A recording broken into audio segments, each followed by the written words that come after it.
Hi, I'm Tim. Welcome to Watchbox, and thanks for logging on. If you love this watch, email me, tmosso@thewatchbox.com. Your purchase and pricing email question line for buying this or any watch you see on any Watchbox platform. Reach out to me directly. Email tmosso@thewatchbox.com for pricing details. And I do apologize for my surly fingerprints because this is a beautifully preserved watch. It is the Patek Philippe 5040R. So, a model originally released back in 1992. The example you see right here was retailed in 2006. It is a lovely monoblock case. As you can see, the case and the bezel are all one piece. Everything loads through the case back. The watch measures a tidy 35.6 millimeters across, not including the crown. It is 9.8 millimeters thick and only 43 millimeters from lug tip to lug tip. It has an 18 millimeter spacing between the lugs. It wears beautifully on my wrist. This Perpetual Calendar is a handsome tonneau case inspired by Patek Philippe watches made in the first quarter of the 20th century. You can see just how inboard the lugs are from the edge of my wrist, meaning this watch is suitable for a wrist as small as 13 centimeters in circumference, a true unisex option for him or for her, and very suitable for a short sleeve.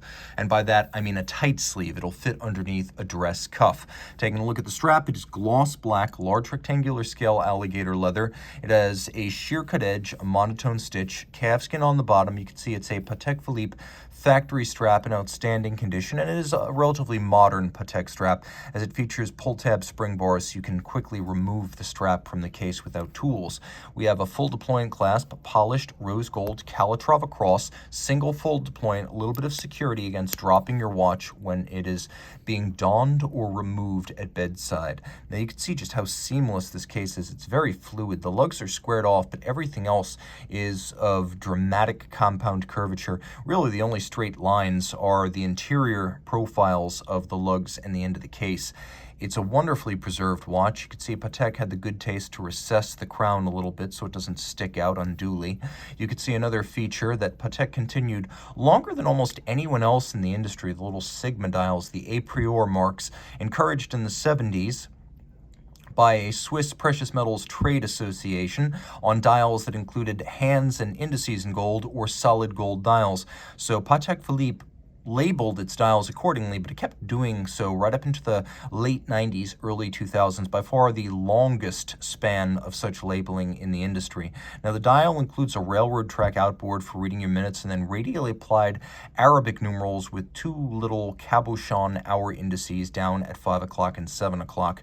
You can see that there's a little bit of an overlap between the radial date and that track, and then we have sunken sub-registers that are coaxial counters. We have our 24-hour scale over here and our day of the week. We also have our leap year phase at 3 o'clock and our month. We have coaxial moon phase and date, and this moon phase only needs to be adjusted once every 122 years. The rest of the watch is good for leap years and irregular length months. It doesn't need to be reset by the factory until the year 2100. You may ask, why is there a 24-hour dial? Well, you can see that the lower half of that subdial, the inner dial, is shaded. That is the time during which you should not use these pusher adjusters to change any of the calendar indications. So it's not just there to tell you, for example, whether you're looking at 5 a.m. or 5 p.m., though you can see it's 5 p.m. That is there so you don't accidentally use the pusher adjusters to damage the watch. Now, flipping it all over, caliber 240. This base movement was launched in 1977, and since then, most of the premium Patek Philippe automatic models have used some version of this micro rotor automatic. It is thin. That's the advantage of a micro rotor. The rotor and the winding system are in the same plane as the other bridges. So not only is it as thin as a manual, but you get the big open caseback vista of a manual wind movement.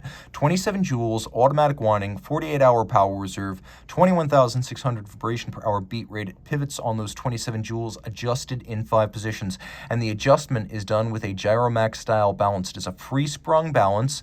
Those little variable inertia bolts on the balance turn in and out to change the turning force or polar moment That is how all of the timing on the watch is set. That's why its timing cannot be reset by accidentally concussing the watch the way it can with a mobile stud index. Now, there is a Geneva hallmark here. This is pre-2009, back when all Patek movements that featured a stamp of quality featured this stamp of quality, and you can see why. We have both large and small perlage engine turning on the base plate. We have satination on the wheels. We have black polished screw heads with chamfered slots and circumference.